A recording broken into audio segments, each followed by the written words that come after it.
Yeah, hi everyone. So, right, you've decided you want to build a railway. So there's a lot of questions you're going to have to ask yourself, and that is, well, if I'm going to build a railway, where am I going to put it? So you need somewhere that obviously you have some space. It's entirely up to you whether you're going to have a railway that you're going to put down and unfortunately have to take apart after every time you or someone else needs the room. For me, I'd say it's a better idea if you actually get a room, like a bedroom or perhaps the loft, uh, maybe the front room. I don't know, depends how large your house is. Or even if you have a garage at the bottom of the garden that you're not using, like myself. I converted the garage and bricked up the entrance and put plenty of insulation, panelled it all in, electrics, lights, and hey presto, I now got a, well, so-called man cave. I can come down here and work on the railway. So you've decided where you're going to put the railway. That's good news.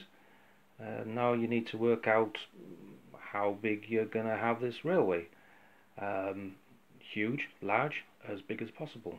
So you say to yourself, well, okay, what sort of railway do you want?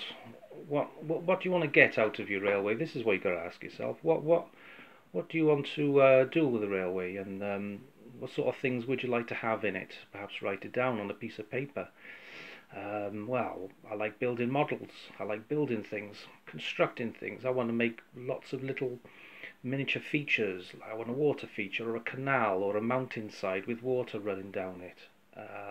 There's lots of things. It's entirely up to you. I enjoy modelling. I enjoy railways as well. So I'm going to try and encompass everything, all together, put as much as I can, really, without it looking too silly. This is not my first railway I've built. In my previous houses I've built railways, and the children have been absolutely fantastic helping me, and it's fun. It's a family thing. It can be a family thing. It's not just for dad. I remember many of the commercials on television for railways, Hornby Railways. It usually shows a family doing it, not just the kid or just the father. It can be a family event. And don't forget, there's lots of things that can be done on behind the scenes, like building models, constructing models. I'm sure everyone can do that and get some enjoyment out of it.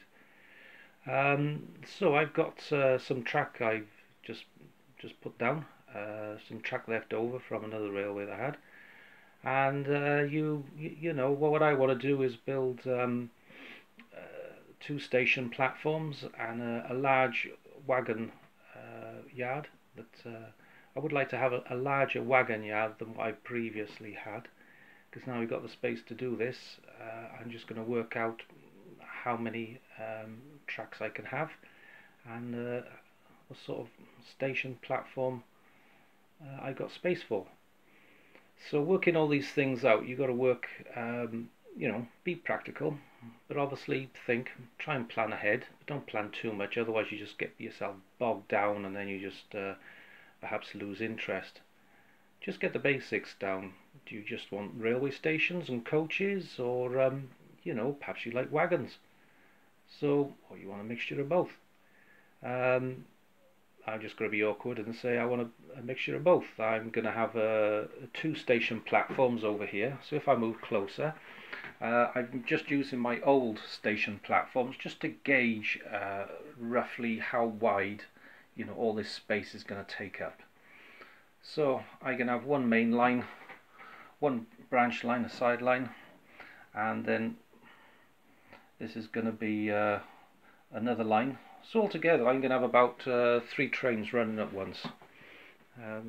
Doesn't seem a lot, but you can have 3 continuous trains running and operate a wagon's yard, just moving the wagons backwards and forwards, to perhaps work out some coal wagons to go to the coal yard, because I will be building a coal yard right at the bottom down here. There's going to be a hillside down there with a stream running down.